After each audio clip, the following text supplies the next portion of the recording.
the Uganda police report of 2023 did tell the country that there's an increase or a surge in gun violence in the country.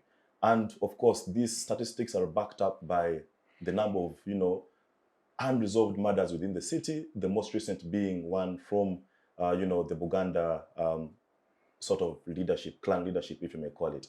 But also we know that in the outskirts of Kampala, in Karamoja, there continues to be issues of, gun violence. And whether the state is prepared to rein in on this particular issue is a matter for discussion this afternoon on the Youth Roundtable.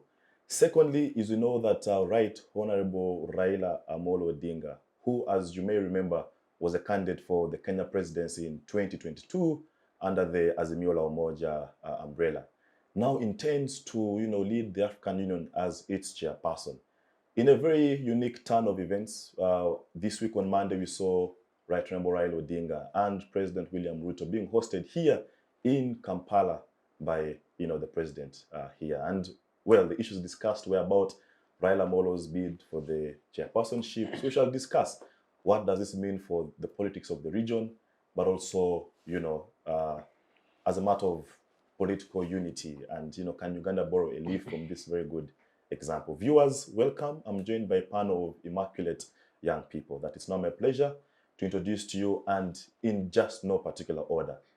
I'll begin with the gentleman from the new formation of the youth, which is the Yellow Youth Movement. And, a strong activist and a member of the YYM is Ivan Agaba. He's also an economist by training. Yes, Ivan, we're happy to have you. Thank you very much for hosting me, Moses. My name is Ivan Agaba, as introduced, and I'm a very staunch member of the nascent group of very clear-headed young men and women called the Yellow Youth Movement. And I think I'll be very glad, or I'll be so happy for the deliberations we are going to have here. Thank you. Thank you very much, Ivan. Next to myself is a lady from the European Union Youth Sounding Board. Phiona Boonabana is the name. Phiona, we're happy to have you for the first time. Yeah, it's actually the second time. On the youth show? No. Oh. The other was for women's show. Oh, the women's show. Yeah. Okay. I'm privileged to be here once again. Good afternoon, viewers. My name is Phiona Boonabana, and I'm a member of the European Union Youth Sounding Board in Uganda, a group of 20 young Ugandans who are championing for change in Uganda, but also making sure that they are participatory in the EU, the European Union activities in Uganda. Thank you. Very interesting right there. The second gentleman on the show is by the names of Godwin Bushanda. Godwin is a student leader whose reputation needs no introduction. Those who have gone to Makerere University, the gentleman and what he stands for right there. Godwin, we're happy to have you for the first time on the Youth Roundtable. Yeah, sure. Thank you so much, Ndugu Kidega. I'm happy to be here for this show and for the discussions. And I'm also a student, like I've said. My name is Bushanda Godwin. I'm happy to be hosted here for the deliberation we're going to have and to be among the panelists for today. Thank you so much. Thank you. All the way from Karamoja Region is a youth advocate by the names of Meron is Amina. Yeah, she's also a student. Yes. Meron, we're happy to have you. Thank you very much. I'm privileged to be part of the panelists. Once again, I'm called Meron Amina Issa, a student of Samize Training Institute of Social Development. I am the Institute Minister of Gender. Thank you. Wow, thank you. Well, let's just begin right away. And, okay, they say ladies first, so Phiona, let me begin with you. The state of security in the country, shootings after shootings, and, the police never gets to logical conclusion of these matters. And, the state owes the citizens protection. So I don't know, what's your initial evaluation of the situation? Well, thank you so much. Uganda is at a point, or is at a state where there is rising insecurity, not only in the city or the urban areas where most of us are coming from, but also deep down in the villages. We've seen ADF coming on board, killing innocent Ugandans in the southwestern Uganda. We've seen the people in the northern Uganda, in Karamoja, being killed. Insecurity is taking place all over the place. And this brings a question of security in the country, whether a citizen or a normal individual living in this country or was born innocently in this country is at a point or is at stake to take part in their economic activities. The issue of insecurity puts citizens to unstable minds. You cannot concentrate really or fully when your neighbors are dying, when your parents deep down in the village are being, killed. So the innocent murders, for example, recently we had the clan king from the Buganda kingdom being killed. We do not know, I personally do not know what exactly led to his assassination, but it brings a question of doubt whether a citizen is secure in this country. Okay, very interesting. Ivan, your own evaluation about, the security status. Sure. Thank you very much, Moses. So I think with the coming or the ushering in of the NRM in 1986, we were promised that the insecurity that characterized the past would be no more. But I think the rising spate of crime and insecurity, fragmented as it may be, or in pockets, has dented the national resistance movement's sort of proposal, a gift to Ugandans since 1986. And it is so appalling, like you have alluded to earlier on, that whenever such spates of insecurities come about, they are not investigated to logical conclusion. And because you can look at from the small ones that we never get to know about in the media to the high profile ones, the Susan Magaras, the Nagirinyas, and the very many others. Maybe also the mass sort of massacres done by terrorists. So all this not being investigated to logical conclusion really raises so many questions here and there. And I would want to marry that or build a nexus between that and usually whenever we are approaching a cycle of elections, the state of insecurity usually gets dire. And I don't know whether this partly is due to members or players or actors in the security organs themselves wanting to get money for field supervision and deployment and recruitment. I'm told LDUs are being recruited.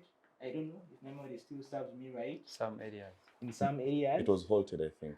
But It was, I think, evacuated they were in disbanded. Kamwenje. Yes, in Kamwenje. I think the area that is being affected ADF. by ADF. But I'm still very sure that even as we approach elections, we shall have a very huge recruitment exercise for LDUs, because I don't know. It's the goose that lays the golden egg. I think that the NRM always tries to put to the fore, which goose I think is security. And so usually by trying to jeopardize it, I don't know why I believe, it may sound like a conspiracy theory, but I believe that they try to jeopardize security and make it so dear to people and then come in as pacifists of the same insecurity that they themselves have orchestrated or engineered. So I think because there's an economics bit of it, that there are people that always profiteer whenever there is insecurity, whenever there is war. We know the war that happened in the north for a very long period that I believe could have been shorter. But because people were artificially creating battalions and get allowances and pay from it. So I still have and hold that belief that some of this insecurity is engineered by internal players to use it as a means of self-aggrandizement, to enrich self. So don't be scared if you see security officials with buildings mushrooming around Kampala. It has been the case, especially as we approach towards cycles of elections. As we approach towards a cycle, the beginning of a cycle of elections.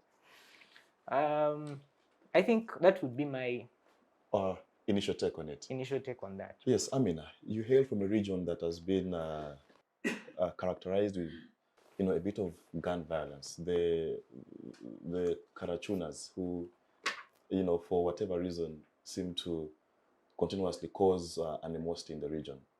So the issue of gun violence and its cause for insecurity. What do you make of it? Thank you very much. The recent alarming situation of insecurity in Karamoja was escalated by a lot of issues. One, of course, the commonest was poverty, the high rate of poverty in Karamoja. We all know Karamoja is a desert, is a dry land where we receive rain once a year. Like we have only one season to grow food. So most these Karachunas basically engage themselves in raids in order to get cows, money. At the same time, you realize these raids were sparked by a lot,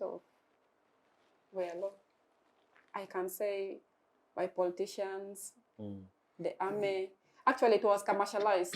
It became a commercial kind of raids, where our people our Karachunas are given guns by the very army who claim to be the protectors. Why? Because at the end of the day, when the Karachunas bring these cows, they get their percentage. Yes. That is what prolonged raids in Karamoja. But in the recent reshufflement, I am seeing there's some prevalence in peace in Karamoja. Yeah. So because you mentioned something that is very important, Yes. that the people who should be protecting us are the ones who are instead perpetrators. So does it then mean that because we have seen the disarmament process ever since I think I don't know, it has been there for a long time. So because I think the time that the UPDF has spent trying to disarm the people of Karamoja, by now there should be no guns in Karamoja at all, because they've been doing it for a long period of time. But guns are still in the hands of these raiders. So I think it's maybe a confirmation of what you're saying. The first disarmament in 2002, the Karachunas were disarmed.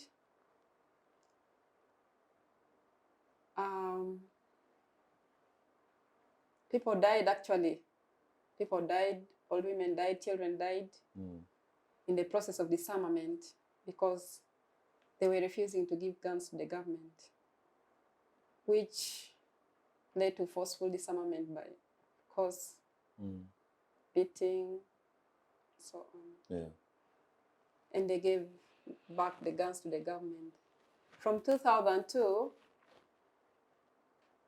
in history, peace had prevailed for some time. Actually, raids had disappeared completely until again in 2006, where again there was again another, how do I say? Like insurgents again? Like, there was another insurgents in 2006. Yeah, I was also in my primary, but I was able to know what was happening. The war between the soldiers and the Karachunas still. Yeah. Okay, thank you. Fair enough. Bushanda, let me get to you. And still, the situation applies to all of us. Like, what is your context about the state of shootings that are unresolved, and what does it place government? Where does it place the social contract theory between the government and the state if, the security status is this appalling? Thank you so much, Kidega. I want to make this clear. Like my brother said, he was giving history, background history of NRA from 1986 and to what is NRM currently.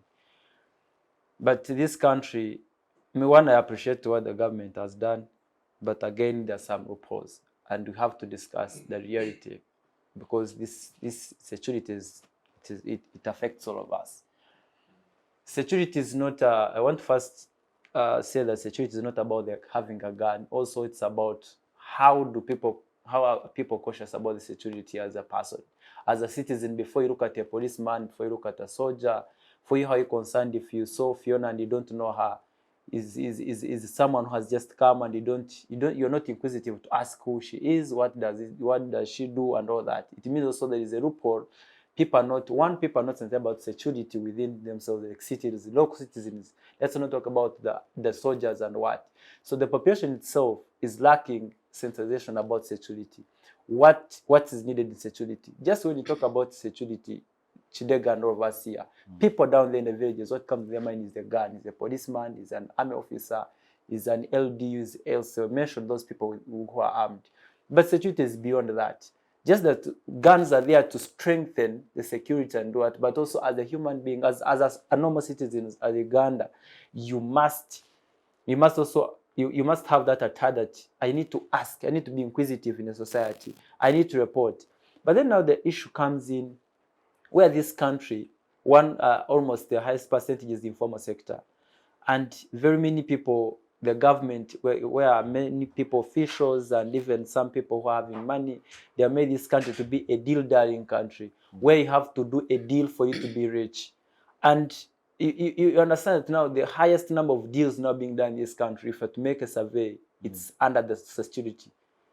There is no normal citizen who can do a deal. Before he does a deal, he has to make sure that he's having a connection with a certain security person, either senior officer or a junior officer.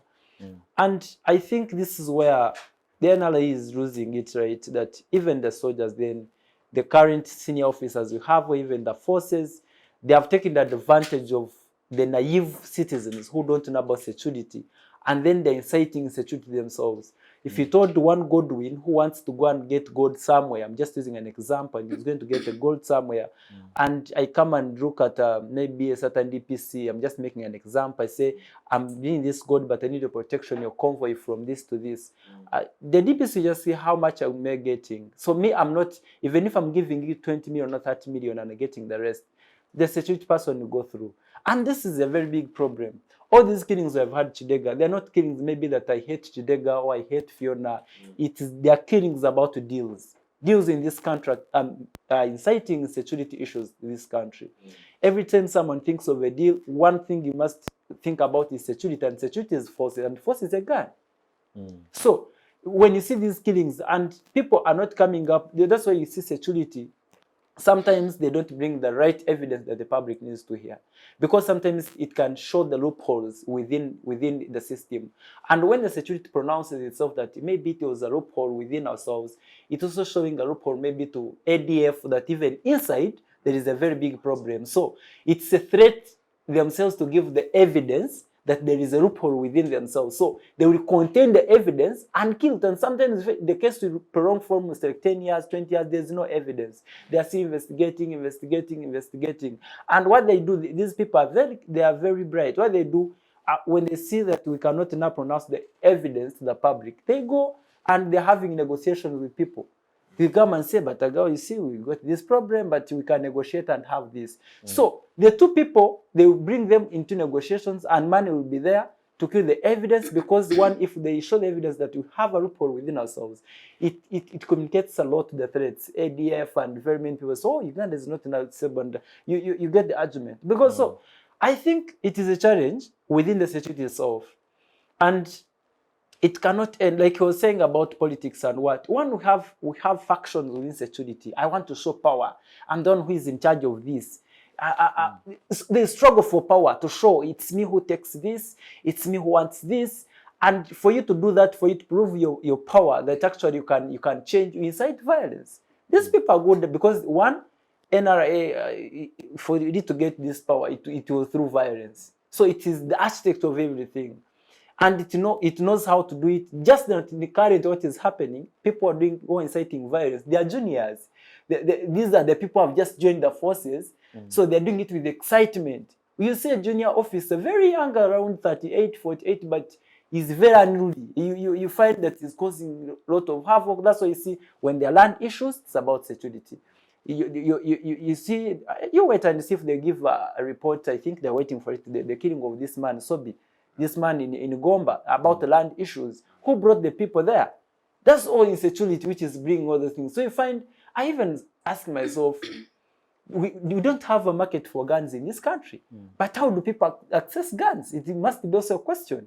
The way it was a pistol, it was what? But which people give out these guns? These guns are not from civilians, they're from the forces.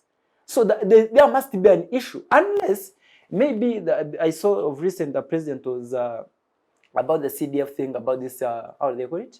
The EPDF, where they were giving the rights to the CDF to take command of all units. Maybe there would be, I'm expectant, maybe there would be some organization within the unit, within the forces, the EPDF.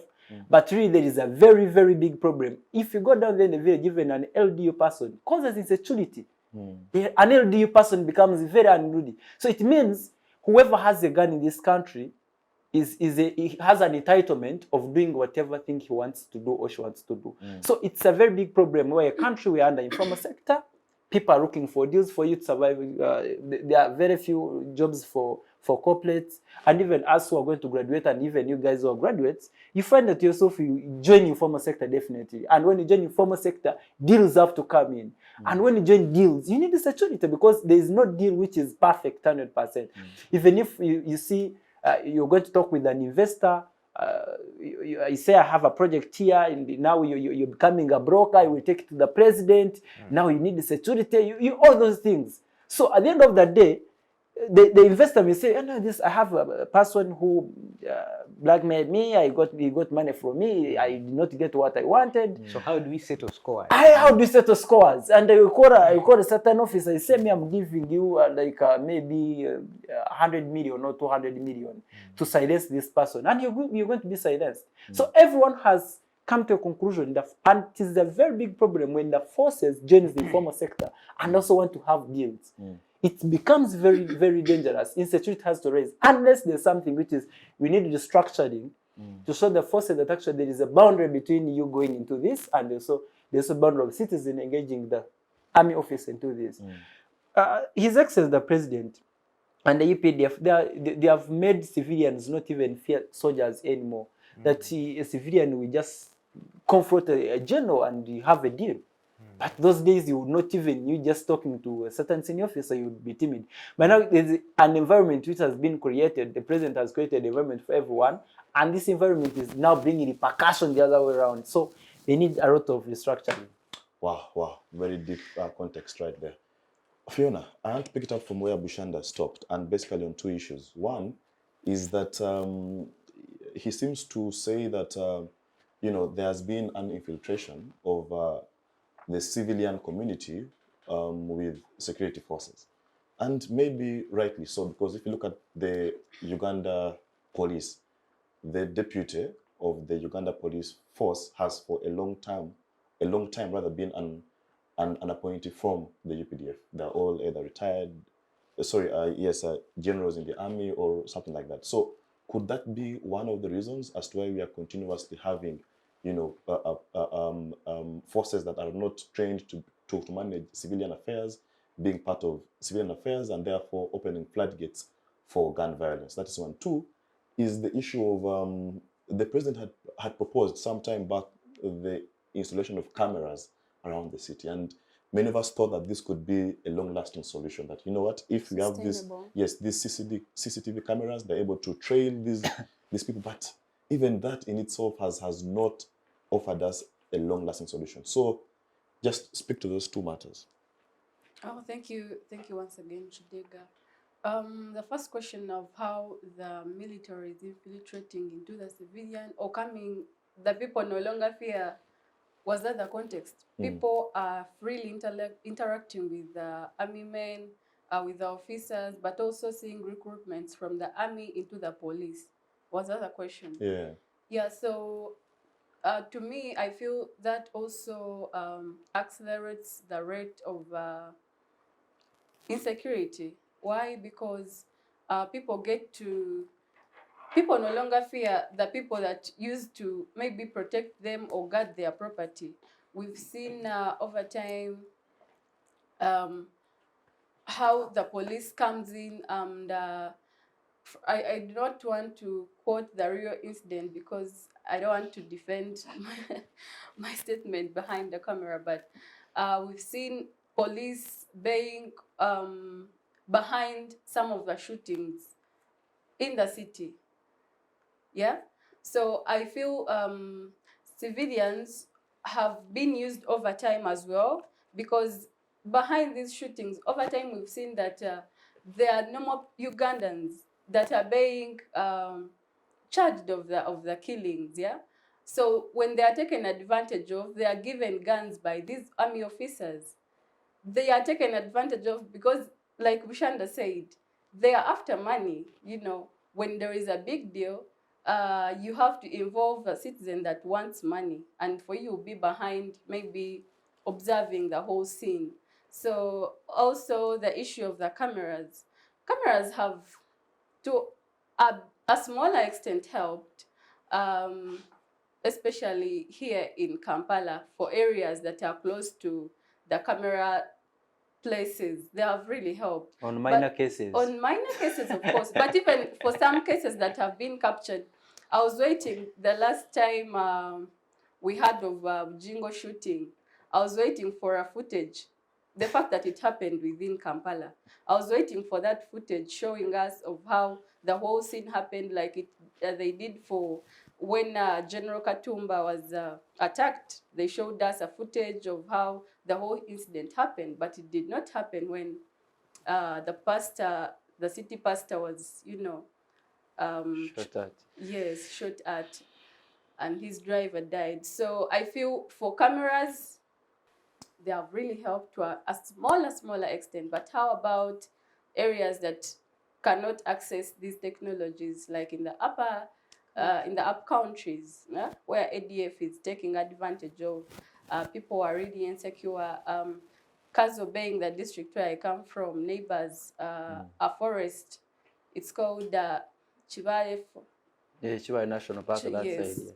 in the south, so it borders that forest. And it is alleged that some of those criminals or the ADF rebels are in that area, in the forest. So you find people sleeping at 6 p.m. or even during the day. They are insecure about the same incidences. And they have no cameras. So even if the shooting happened, even if the attacks happened, there would not be evidence if they did not, capture the assassinators. Yeah. So really, cameras are good, is a good technology, I would recommend, but for areas that cannot access or have no electricity, for example, or enough solar to power the cameras, then the security on ground should be very enough or sufficient to protect the people, because for example, the LDUs were put in place to protect, the communities where they come from, and also the army is there to protect the people, and then the police to keep the law and order. So security should be highly put in those places, but also around the areas in the city. Cameras, when you follow up a camera scene, and then you bring people that are innocent to the matter, or the people, because I know when the incident has happened and then you cross the scene, you're also involved in the act until you're proved innocent. Yeah. So issues of You reversed the law. I've reversed the law. Not really, Yeah, I because think Article 28 is you're innocent until proven guilty. You're so Yeah, so in this case, you're, not guilty.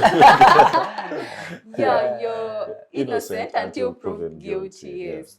So that's it, really. Yeah, interesting. And just Ivan, if you hear what Phiona is saying, and partly Bushanda mentioned it as well, is the idea of community policing. That, you know, if we empower the citizenry, then somehow we are able to be more vigilant and be able to, you know, sense that, but this person, we have never seen him here. Who is he? But I think for that to happen, there must be a relationship between the state and the people. I think today many Ugandans see the police or the state as an adversary. I am not sure how many people find it comfortable to just walk to a police station and, you know. So is there that relationship between the citizen and the state to foster or to lay strong foundation for community policing? But also, I saw you are trying to note down certain comments, so feel free. Oh, yes. So I think picking it up from the community policing bit, and why citizens find it so hard to reach out to police, and why they look at the state and its organs of coercion as adversaries. I think this can be traced from as far back as state formation itself in Uganda. That why was the state in the first place formed, and why was it given organs of coercion? The army to attack Adui, or the enemy to protect sovereignty, the police to enforce law and order, and the prisons to lock you away, put you out of the community.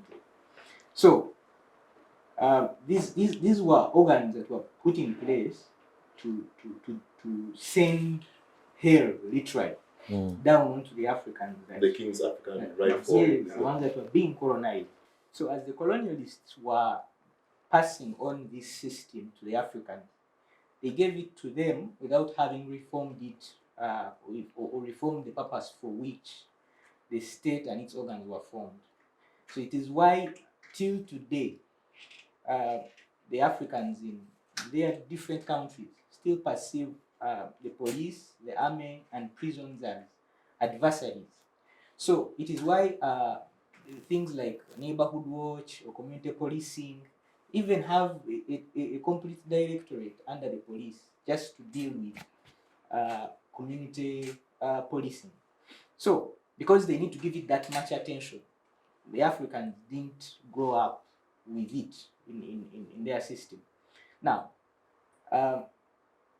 two is, you see, African communities have since long been very communal, and because we work together. For example, he comes from an area where land is communally owned, and so was the case elsewhere. It's just that with the coming of capitalism, I think Africans have proven to be more of capitalist thinkers than the people that invented capitalism itself. So it is all this deal cutting that you see in here that he has been talking about. That people now look at themselves more as individuals. They no longer look at the great community. They don't look at the community. They look at themselves. They will build very high fences and put barbed wire on them and even electrify the barbed wire. All in the hope that at least if the thief jumps this, then they will find my strong, very guarded door, and then they will find my dog. Then they are scary. And then they are scary. But all that has not guaranteed security.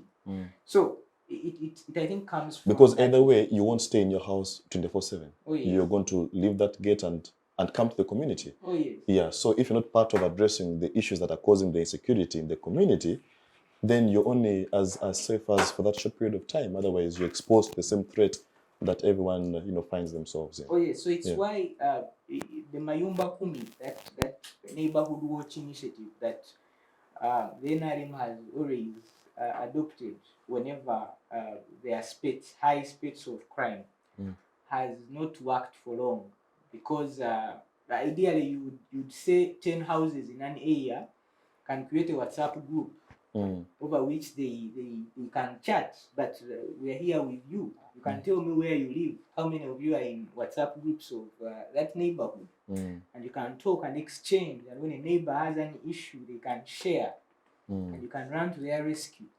But the challenge here is everyone on their own and good for us all. Now, a brief on the comments that I wanted to make on what you had earlier on asked Phiona here was, you see, when does the army then come into police issues? I think you know it was following a commission of inquiry by Justice 17 Day. And the report that she delivered brought out very many points. And it was based on those points that the Fountain of Honor, the president, decides to bring in General Katumba Wamala, the first IGP that was from the army. And since then, I think so has been the case. Then came Kaihura, and I think then it's now that we've brought in a career police officer, to be IGP. That is Ochola. Ochola, And still That's the when debate. even you had the Rokeches there, the Sabiti. You see now? Yeah, but yeah, So now when you bring even in when a he was career at the officer, top, below him was Yeah, a military so officer. you bring in a career officer and you make him ceremonial, and then you bring in a deputy that is from the army and wields all the power, ideally. So the debate now, with the end of Ochola's term of office, has been whether we are going to keep on with the career officer or they will still bring in another Tumsime Katsigas to lead police. So the intro was from that point. Now, I had someone talk about the gun. I think it was Godwin here. I talked about how Museveni has sort of demystified the gun. So you find army officers engaged in land wars, and you find them coming face to face with civilians, and you find some civilians that slap an armed man, and you wonder how a civilian slaps an armed person. So Museveni has demystified the gun that way, has made it lose the aura of mystique and terror that it used to have. So in that way, I think by ushering in peace, he has spoiled Ugandans a bit. Now, let us look at demystifying the gun. There's a case, and I'll share this because I know, even if I'm pursued hereafter, I can talk about it. The personal lawyer to General Tafire shot someone dead. It's a story that has not hit the media. Shot someone dead, was arrested briefly, and then he was out on police bond. And the family of the bereaved has been following up that case, and they've not been able to get justice. They've been frustrated by the system. The case itself, as if it had come out, but it was fizzled, it was bought out by big people in government, so it didn't air. But it's a very, very serious case. You remember Kanyamunyu's case. You wonder how a civilian moves around with a gun. What I don't know is whether these guns are even licensed. But I'm highly certain that most of these guns are not even licensed, because I mean, a civilian is entitled to a gun if you walk, as long as you go through the due process, and you're able to show that you're being threatened, your life is being threatened, you can be availed with this weapon, and you can also be availed with security. But there are some that move with them scot free. I just mentioned something. Sometime I was moving on Kisasi Road. So yes. I saw, I think it was a pharmacy. It was being guarded by a gentleman who had, how is it called? Is that a machine gun? AK-47. And the guy seems to hold the machine in a very reckless manner. And he seemed to be sort of, I don't say drunk, but you could see that he was not in his proper state of mind. He was there seated. I don't know if he had had supper, but someone who you can see, should you annoy this person, he could just pick his gun and and and open guns blazing at you. Oh yes. So I don't know if the people who possess these guns go through the sufficient training. You look at the security companies, like these are privately owned institutions. And run by people who are within the system. We have guns in the hands of businessmen. I don't know. To me, it's really scary, because if tomorrow I open up my security company, register it, it means that. And for you as a Kidega, you not open it. You'll be frustrated. You'll be frustrated. Yes. Yeah, but I mean, like, how can we privatize security to that? You see, to by that extent? by the time Sudhir was frustrated himself, I don't know whether Sudhir had wanted to open a security company, but he was frustrated. Yeah. He told him you can't have money and also have guns. That's impossible. So it's only in Uganda where you will find an intelligence officer working for ISO moving around, showing you his gun and showing you that, you see, I'm a spy. They tell you openly. Spies that tell you openly that they are spies.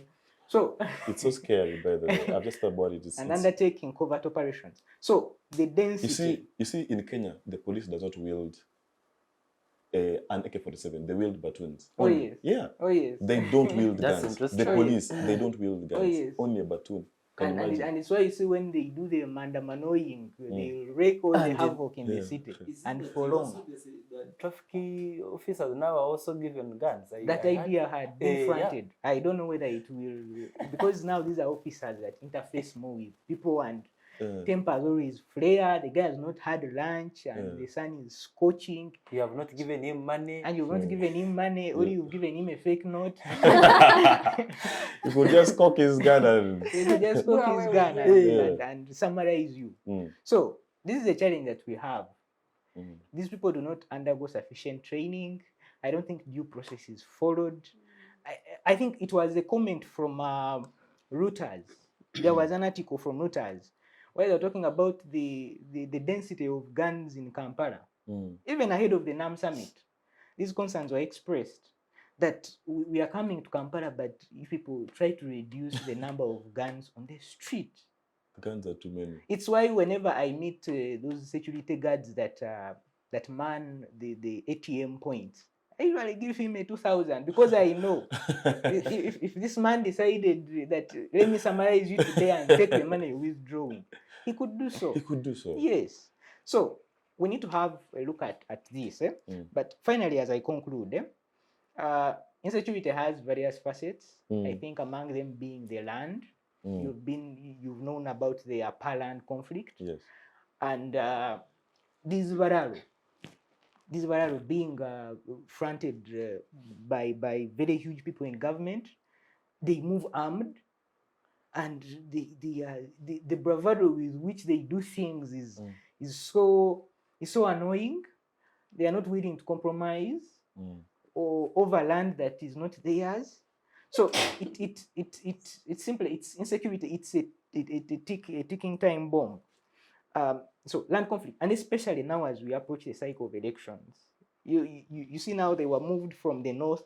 Some stayed, some are moving. And the other day, Mwangachi Vumbi was saying they are now in the cattle corridor and now coming to Uganda. We don't want them. Oh yes. So that there is going to be a ticking time bomb that we should look at. Yeah, thank you very much. All right, we are due for a short commercial break, but as soon as we get back, we shall just finish up this conversation. And the viewer, don't move a muscle. As you can see, it's getting more and more interesting and very educative. So you want to catch every single bit of it, and see you shortly after. Digital rights are those human rights and legal rights that allow individuals to access, use, create and publish digital media, or to access and use computers, other electronic devices and telecommunication networks.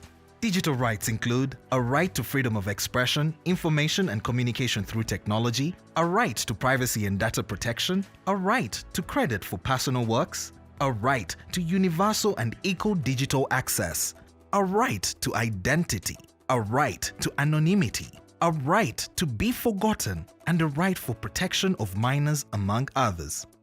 The state's digital rights are frequently violated through various unfair actions, for example, blockage of websites and social networks, theft of credentials, unauthorized use of people's data for personal gain, privacy intrusion, online censorship, arrests and intimidation of online users, internet blockages, and the proliferation of laws and regulations that undermine the potential of technology to drive social, economic, and political development worldwide. It is hence every citizen's responsibility to respect rights of other digital users and to speak out or report to the responsible parties when one's rights are violated. Well, Karibu, welcome back to the second phase of this conversation. And we shall spend a few minutes talking about insecurity, then shift gears a bit. And let me come to you, Issa. From the gender lens perspective, do you think that the issue of security has been approached from an all-inclusive angle? That, we have women who are being involved in the conversation to say, we need to have a more secure community. That is one. Two, as someone who has sort of been at the center and at the heat of things, I mean, you hear from Karamoja and you've seen these things hands-on. What are some of the solutions you think should be proposed? We have talked about community policing, the issue of using CCTV cameras, but what are some of the long-lasting solutions? Is it a matter of policy? Is it, just comment on those two. To me, I think these gun holding people, like maybe the security people, most especially, need to be massively sensitized.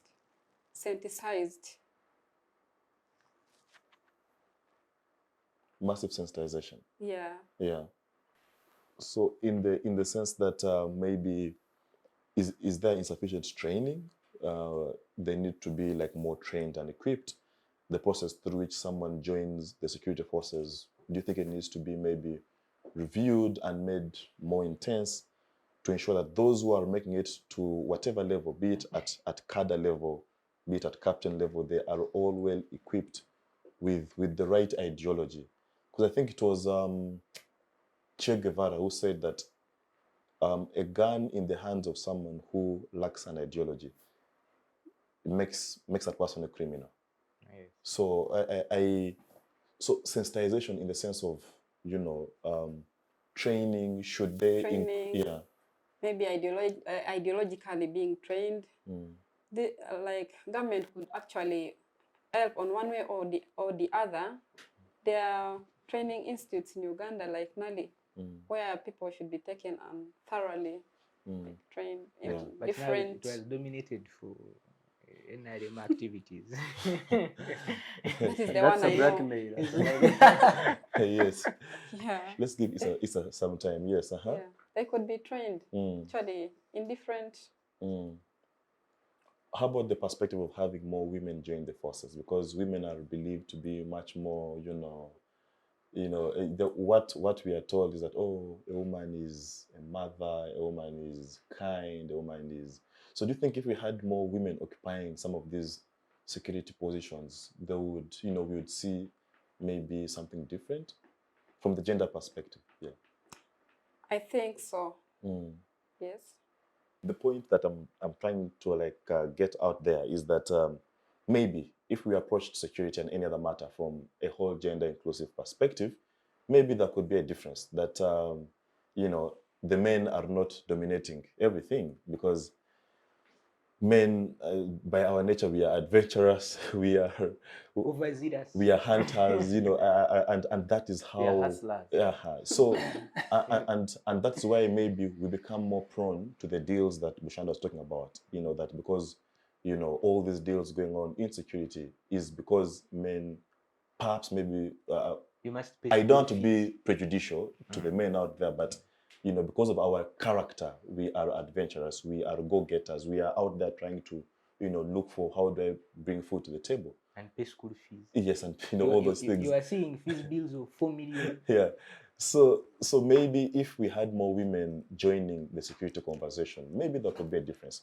Bushanda, I don't know, I'll put the same question to you, the aspect of the gender inclusivity, but also too, is the issue of solutions moving forward, basically, because I think we need to now read from the book of Acts and not from that of lamentation. So moving forward, you'll have the final word on this, and we move towards to the African Union. Yes, thank you so much. I think on the issues of the gender, first before I want to make this, you see, I hail from the border because I come from Chotera district, which was part of Iraq, then it was cut off. Yeah. And at the border, Mtukula, where we border Tanzania and Uganda, we have goods being smuggled in day in, day out.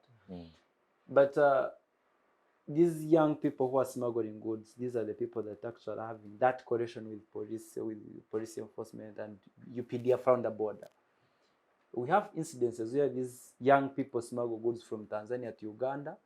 If you have not paid a certain URA enforcement officer like UPDF, you're gunned, or you even knocked, even they ban you things. But if you're given a chit to dog, like the saying, you proceed with your smuggling. So there is a very big problem. I was in Kabari, we were going to Chigari for student leadership something. So then they made a phone call to a certain security officer that there's someone who's smuggling goods from Rwanda and has drowned. He said it in local language, I will not use here. He said, we have always warned that man. Now he has died, you see? So it means it's someone they knew. This is the real thing they always do. But on the gender issue, Kidega, I want to say that a statement that was made by the Deputy Commander SFC, Brigadier General, Sean said that we train to know how to fight, but we need ideology to know why we should fight. Now, it is a very big problem. Most of the police officers we have today, they train to know just how to kill, but they don't have the ideology, when should I kill and what should I do? So they lack that ideology. And I picked interest in her statement. And it is evident, you are seeing it. Someone is just having a gun, he doesn't know when should you shoot at someone, what's the problem. The whole issue is about killing. About the gender, the problem is not about it. Even when you bring these ladies in forces and have many of them, still they will not manage this system. And you see, there is a problem I'm having with people who think that if a certain lady is in a position, there's a problem, there's a difference between being maybe let me say a commander and being in charge of command. You can just have a position, I'm a commander of the station, but you don't have the command. So it doesn't bring out the real picture, like what definitely doesn't advise, it doesn't really talk about the ventures what we need to the ladies in police or in forces. I have seen very many police officers who are women, very, very hardworking, but they are struggling there. They is having ranks, but the order is from another person. You ask yourself, why? If you know this person is a commander somewhere here, why don't you trust that person with power and not just influencing the decision? So definitely today, that however much you might have these ladies in forces, they will lack the independence of decision making. They will not have that. And you see, the nature of the forces, order kutoka kwa mkubwa and order, you don't even argue. That's the problem. Security, you cannot argue, you cannot debate. If I called Phiona and is a commander somewhere and me, I'm a senior officer, I say, Phiona, we need this down. She will not ask why. She will just definitely deploy other people and everything. So still we shall not get the negative reason as to why we need these ladies there. So as I conclude the issue of security, it's really a very big issue. I think we need more we need more trainings. And another problem is that there are some recruitments which take place and no one knows them. We're having very unserious. I know some people who graduated from Makerere, I think just 70. What was this? Was 74th. 74th. This was 74th. Yeah, 73rd. They just got there 6 months. They were in force. They were in army training. So I met them sometime in a certain club around here. I'm saying now, for us, we are big. If you have an issue, you can just make a phone call. You see. And I told them, you guys. Yes. Don't bring to be connections. Yes. They told me, you see, I've been with you. But if you get an issue, you can just make a phone call. Such a statement, it brings a question to security. True. Such an officer, just 6 months or 9 months, you're just into office, but you have the authority to have a connection and do something fishy. We don't have, in 30 years to come, we shall have such an officer being a general or a brigadier. I'm just making an example. But still, we shall not have the real intent as towards security. We are going to have the same loopholes. And maybe you're going to have a conversation with young people, most of us. There are two discussions when you tell a young person to join the forces. One, when will I get the money? Two, when will I get the promotion? Where will I ever be a general? I might be a general even at 60, or even I might not, because there's politics in security. So the issue of people joining the forces is no longer the issue of protecting this country. It's the issue of deals. True. I want to be in forces so that my family is secured. If I grab land, I cock those guns, and you understand. So the young people, most of the people joining the forces, they are not joining because they want to protect this country. The very reason that they are back of their mind is money. Actually, just to buttress that argument is when the Ugandan camp in Somalia was overrun sometime last year. Part of the analysis that came out was that the people who were deployed in Somalia were not deployed on merit, but because the African Union mission in Somalia was paying very highly, so the people who were sent on basis of, okay, who do you know? Cousins. Or, then they put you on the list, and then you go there. There is a word the president used to cooks. He used the word cooks after that incident. And you see, we're having very many cooks in the forces, many of us. And we take this to be, for you, they just want to look smart in the uniform, but they don't have the integrity of what should be behind the security. So it's a very big problem. I think we need reforms on when to recruit, what to recruit, what do we need. Before even they teach me how to shoot, I should be taught why should I join the forces first.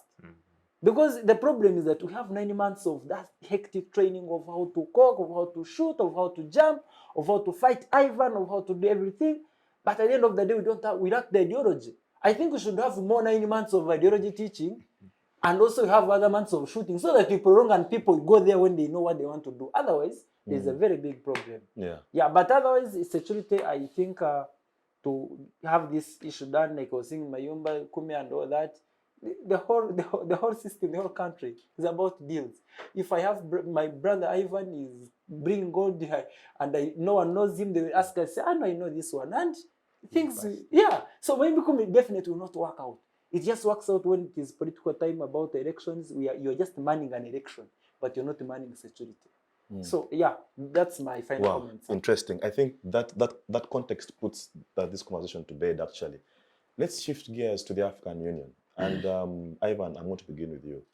Is that you look at Raila Amolo Odinga and his bid for the African Union chairpersonship. Let me just begin from the point of, what does this mean for the politics in the East African region? Well, is it a safe exit for him from Kenya's politics? Well, after being a very bitter loser, and a good one, by the way, he's a good loser. Though at times he's a good loser. At times he's a good loser, but he begins with being a bad one. You see, I think this has its pros to it, and it also has negatives. Because having basically the father of Kenya, the son to Jaramogi Oginga Odinga, becoming chair of the AU Commission, I think brings East Africa to the fore, and I think enables him lobby leaders, because you see, platforms like AU are simply platforms where we can meet, chat on how we can build synergies with one another. They are platforms of conferences. On investment, on security, sometimes on very many other things. But you see, over time, AU has also been proven to be a toothless dog itself, because we've been having chaos and conflict all over Africa, West Africa the other year, last year, I think. And AU came out, did nothing. So when you tell me that a gentleman like Odinga wants to come for chair of AU Commission, really it's basically to man a toothless dog, to me. I want to be that honest. So I really think that men like Odinga really should have left active politics a long time ago. But at his age, isn't he well suited for such a role? I mean, he has seen it all.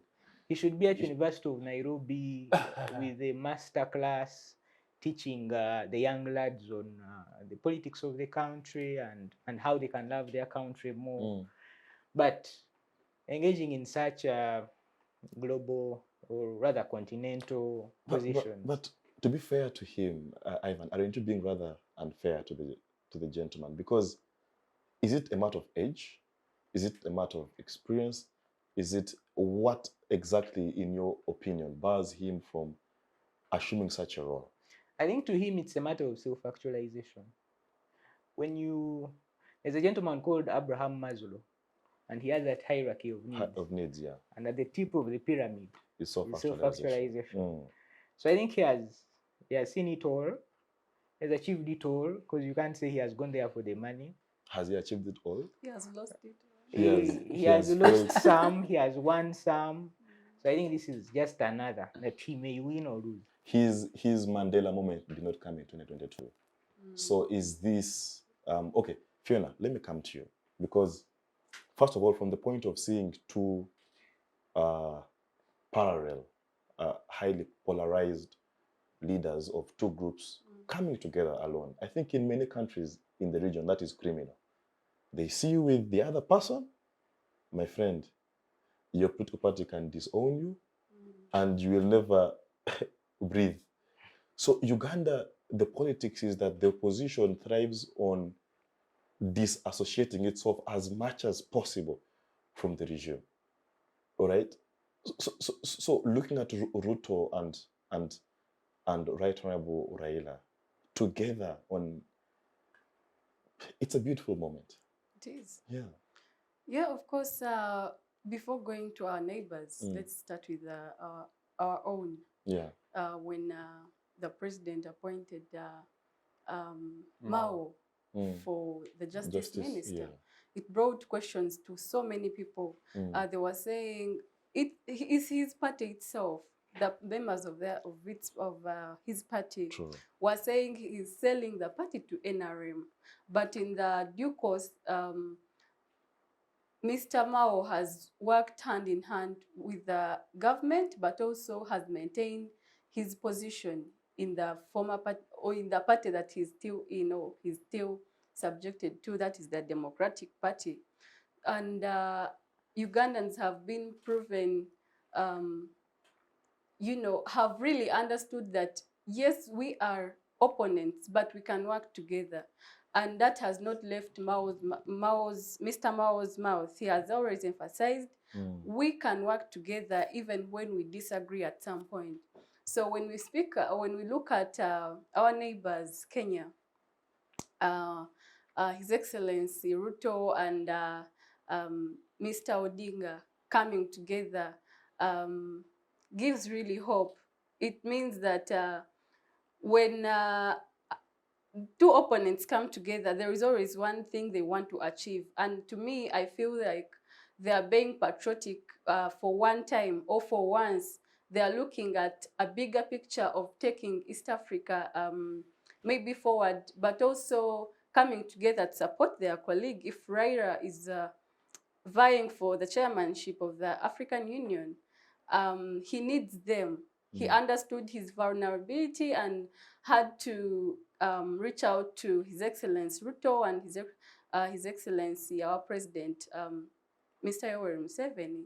And to me, it brings a point of working together, putting aside our differences and looking at a bigger picture, which is, if East Africa, for example, I know this chairmanship role is for the whole Africa. Yeah. If East Africa itself is divided, then that means he's not vying any bigger, votes from the other regions. For example, the West Africa, they may also have their candidate they are fronting, So bringing together the two, the states in the East Africa means that we are looking at the bigger picture, which may be integration, which may be, you know, supporting each other to economically develop and putting Africa on the development agenda as per the you know, the African agenda, the African Union agenda of 2063, right? Yeah. Yeah. So I saw the pictures yesterday being shared by Mr. Odinga on Twitter, but also they went viral, and as usual, it brought so much talks to people. People are wondering what's happening.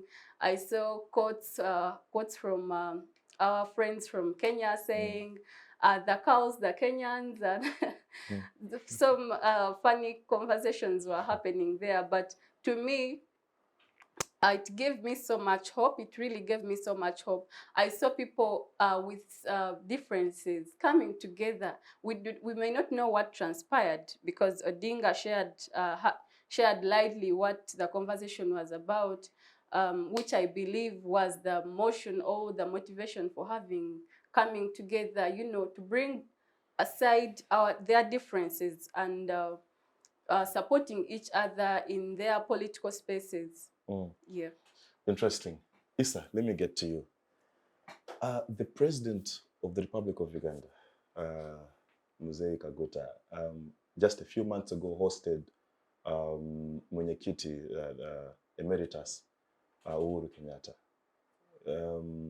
Yesterday he hosted, again, two prominent leaders of Kenya. What does this say about our president? Because he has been referred to as the father of the region.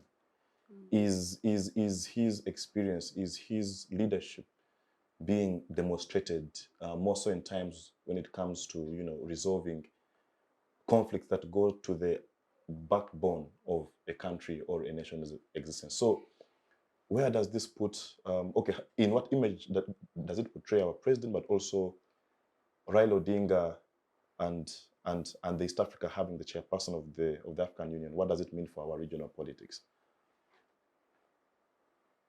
Well, as our president, Yoweri Kaguta Museveni, always been trusted as one of the good leaders.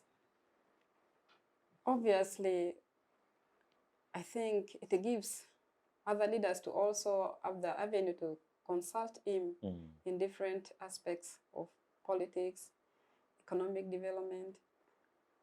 As per according to what I saw in the news yesterday, I saw Raila, I saw Ruto in Uganda.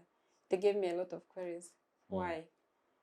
It could also be an avenue for them to come together and work together and achieve a common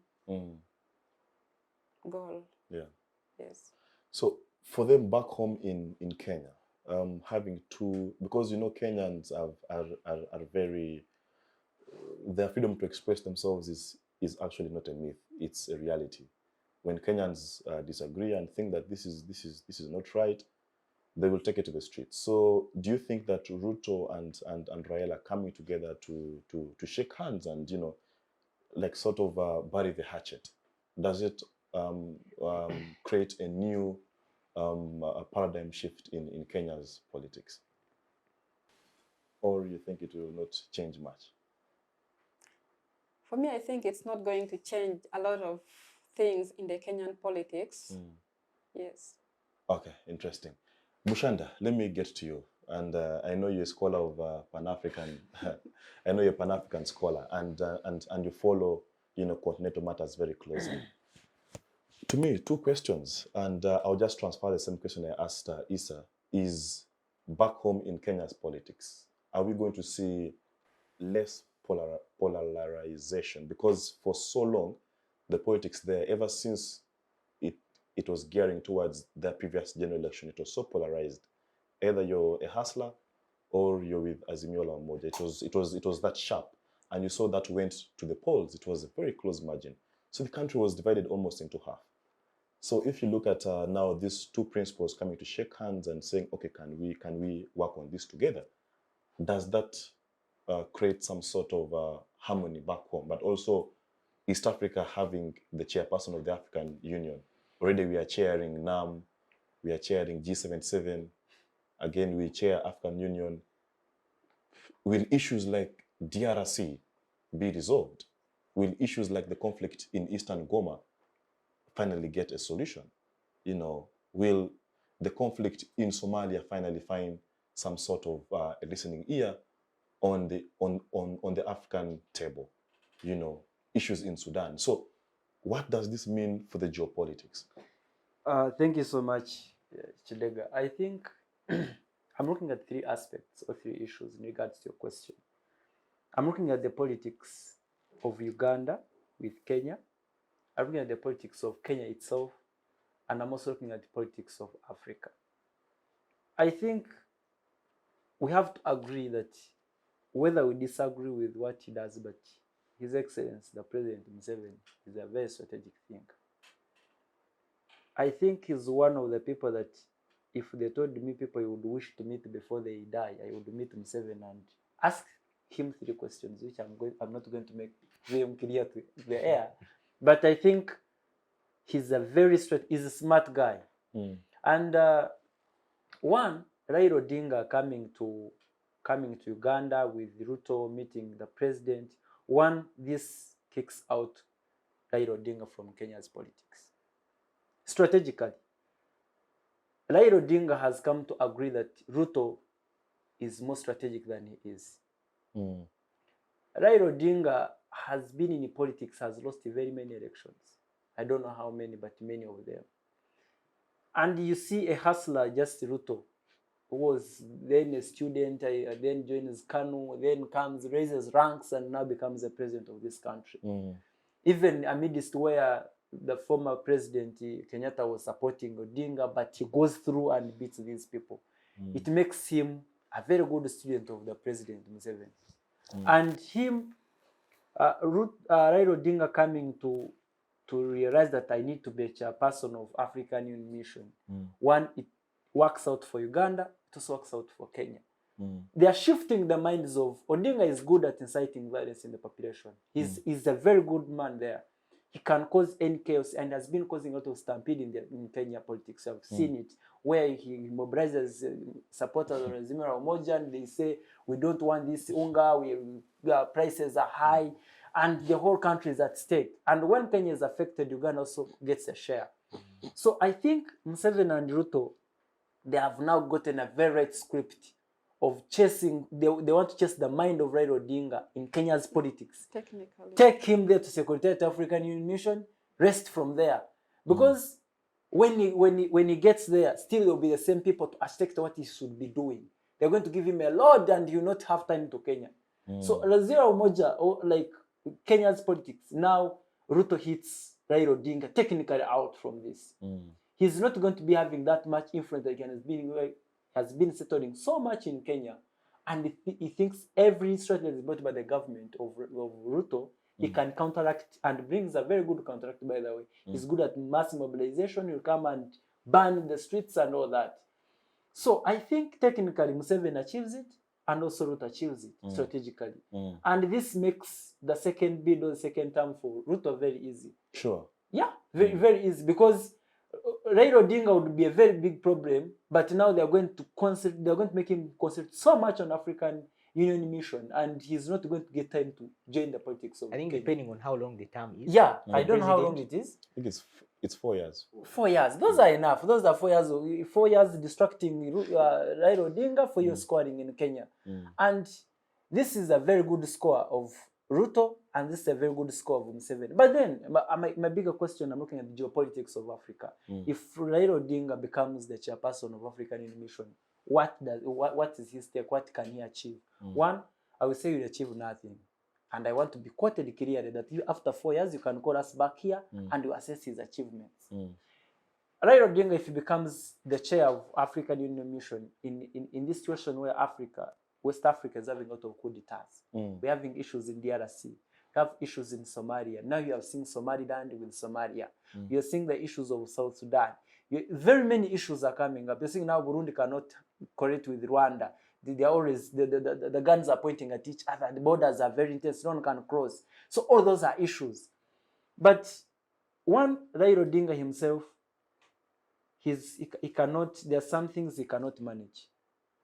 because him being a violent man, he cannot manage violence. You see, you can be a violent man, but when you're not a strategic thinker, still you fail out. He's going to go to West Africa and he will fail out. He's going to find out of resistance there. You look at, is it ECOWAS, these regional blocks, they are also failing. They say, we don't want coup d'etats. And these people are saying, no, for us, we actually have the right to deassociate ourselves from ECOWAS. So the regional blocks themselves are losing. It's only East Africa which is trying now to shine in Africa currently that is strong, but also it is weak, if you realize, because if we have, you're joining new countries like Somalia, in East African community, they still have issues with Somaliland. Somaliland say we want independence, for us we have this and this. Kenya, we have DRC, there's a problem of Goma, and do you know what the DRC is saying? Rwanda is intervening with M23. M23 is saying we are Congolese, we have nowhere to go. All those are issues. And Odinga, I don't see him achieving that because... Is it because the institution of the African Union in itself lacks it is not a dominant force on its member states? It's not, because, one, you see, Kidega, we have to discuss reality. African continent, one, it is not economically empowered. And that puts African Union at stake. It cannot operate. You still have the players. You have Russia in Africa, you have China in Africa, you have France in Africa, you have you have US in Africa, and now you're seeing even some countries are choosing Russia, bringing this security force in Russia, Wagner into the coup d'etats in West Africa, influencing that because they want money, they want security. So still African Union, and it is a union of such countries. So we cannot have the same ideology to agree that African Union, we need this. Definitely it loses the mission of what it's supposed to achieve, and what focuses on they're just dialogues, talk shows. We come here and speak. That's what they're going to do. Conferences. Conferences, year in, year out. But there's nothing that can be achieved. Interesting. So I'll just give you all 90 seconds just to give us your parting shots, but on the matter of the African Union, because what I know is the African Union, the headquarters was constructed by Chinese. I know that the biggest funders of the African Union budget are member states of Europe. Those who fund the secretariat, the money comes largely from outside Africa. So, as we put this to bed, as Raila, demonstrates his urge to lead this institution, what is the African Union in your parting shots? I will begin with Phiona as I move towards Godwin. Just look towards the camera and, yeah, your parting shots, but basically, if you could just evaluate the African Union and what it is currently. Yeah. Well, like you stated clearly, African countries or African member states, the budget is being financed by the outside countries, I would say, or the European Union, the British, the Russians, I mean, name it. So the African Union, having its, member states coming on board to have its commission. For example, if Raila comes in the conversation, what majorly is he going to change? Nothing, because his country from Kenya over time after losing the elections, what other impact other than violence has he put to Kenyan politics or the Kenyan government? What has the government benefited from his services? So in my parting shots, I would say that we still have a long way to go as Africans, if it is to find ways of being economically independent, because that's where the whole conversation rotates around. We cannot support ourselves most times we cannot support ourselves, so we have to rely on other continents for help. So our big conversation should be on how to find ways to financially be independent as a continent. Yeah, thank you so much. So financial independence is key for the African Union to begin to very vital to cease to be a backing dog. Yes, Ivan. So thank you very much, Moses. So as I conclude, I would like to say that You see, two heads are often better than one, but you see, the quality of those heads also matters.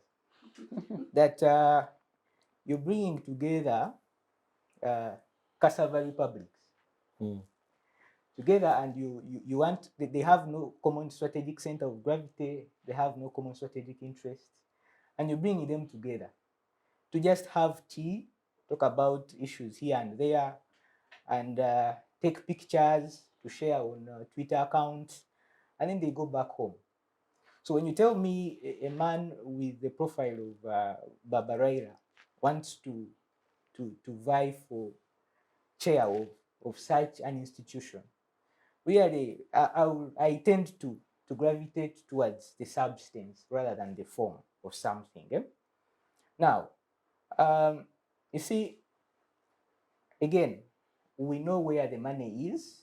We know those that bankroll the AU Commission. I'm ideally against this whole motivational speaker thing of spiders uniting to tie a lion. That one it's not there. It's not impossible in real life. So spiders uniting cobwebs cannot tie down a lion.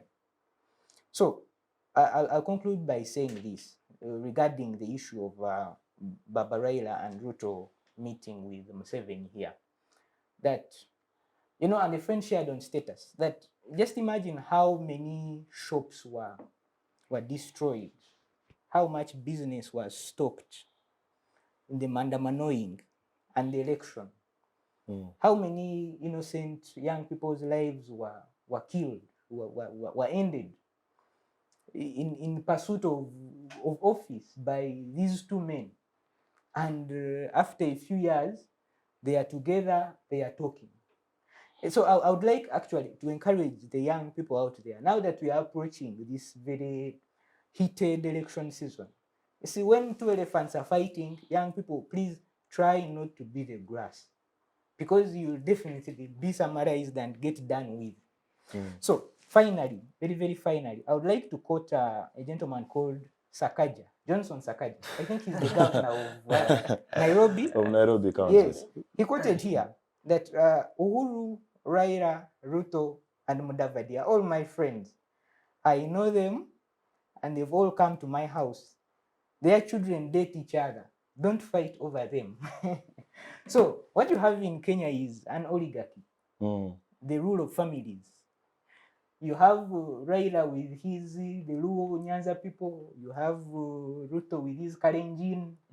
You have Uhuru, Kenyatta with the Uhuru with his with the I tend to forget Kikuyu. them. The Chikuyu. Then Mudavadi with the Luhya, Kalonzo Musyoka with the Kamba. So these people act things out in the public, but behind closed doors. They work together. They run businesses together. They co-own businesses together. So I would like to tell young people that please try not to beat the grass when lions are fighting. Thank you very much. Interesting. Amina, your final comments. Thank you very much. According to me, I would first of all bring the picture in like our politics in Uganda here. You find that we are approaching to the political period. Okay. Yes, I think the political period. So it means that, is this a sort of like realignment for the political players? Like, what exactly about this period in time? Like maybe they are trying to make an alliance. Oh, for the next political season. Oh, interesting. Yes, Bushanda, your final words. Yes, my final words, I want to say this, you guys. One thing I want to make this clear is that we, as young people, I want to conclude with ourselves, with our generation, that we need to leave the politics of blackmail, of thinking that for me, if I want to be this person, I need to first harm Ivan. We should do agreed politics of ideology. We discuss, we disagree, but then it doesn't make us enemies. It's very dangerous to cause enmity within the state, where you think, because every politician, what he or she tells the public is you want development, want everything. But if you can stand by your words, you are the people causing enmity into into the society and all the state, then it brings a problem. But what I can say is that surely me as I finish this, I have seen young people, most of us, because I belong to NRM, someone belongs to DP, to NUP, you cannot sit on the same table and have water, have a cup of tea. I want to assure you guys, the young people, these are political parties that actually don't have even the knowledge how they were formulated, how they were made. The President Museveni currently was once in DP, is now in NRM. He's in NRM, he loves it because he made it and he knows what it stands for. That's why you see people like Amama Mbawas. Last time he made a statement that the people are saying that I left the movement. But when we made the movement, I'm seeing the movement. So these people still have what they made. But for us who just follow and we don't know the script behind, we fight each other. And the big people are sitting and saying, oh, we are doing well. So I think it is time that young people realize what we want and avoid being, I'm not saying that I don't support political parties, we can support them, but let's have a limit. That today there's NRM, there's DP, but maybe 30 years from now we shall not have NRM, we shall not have NEP, we shall have other political parties. So if I fought Ivan, where should I be? Or I fought to Kidega, in 30 years, where shall we meet from? Maybe today Kidega is in NRM, someone is in DP, or she believes in Muntu, but tomorrow we can have our own political party and you have what you believe in. So I propose that young people, let's stop the fights, unnecessary fights of we don't know why we fight. We're just following because you think you're obsessed with someone, you need to kill Ivan. And that doesn't show support. What shows support to me is that if you're NRM, you're encouraging more people to join you, but you're not again causing factions, or you're not even saying if you're NUP, we don't need you. Because you need these people. It is just a matter of change. People come and go. People come. We have people in NRM, they're now in NUP, you know that. True. People in DP, they're in NUP. People in NUP now almost crossing over, saying, I'm a supporter of MK, I'm a wish of NRM, I'm just in the ego of NUP, but I'm just weighing anytime I can change. So all those are discussions. So I think we need to be dynamic in discussions. We don't fight each other as young people. If someone has come up with a project and you think it is not having your interest, it's better you do other things, counteract, but you don't fight. But about African Union, as I end, I see Odinga, whether I wish him the very best. If he wins, actually I wish him he wins. And he gets a resting phase. It's like communicating to Ruto and himself and say, look guys, I've hustled all along, I've not achieved anything that's the topmost. I think I also need this so that I can rest, because at the end of the day, it will be the people giving instructions what to do. But that's his body language. He has seen that he can no longer win politics in Kenya. So he's looking where he can rest his feet. And also that's why you see even the former President Uhuru Kenyatta is moving all over in peace talks and all that. So it's also a point of how do I rest and how do I retire. Yeah. But otherwise, I wish him the very best. And yeah, East Africa, if you get it, it's a plus. Thank you. Thank you, Bushanda. Thank you, Issa, Ivan. Thank you for your time. And Phiona, it's always a pleasure having you guys on the Youth Roundtable. I don't dilute whatever has been discussed and said. So I'll just wish you a lovely afternoon. Thank you to the technical team for ensuring that our viewers get this show right on time at 2 p.m. Until next week, same time, same place. Bye-bye.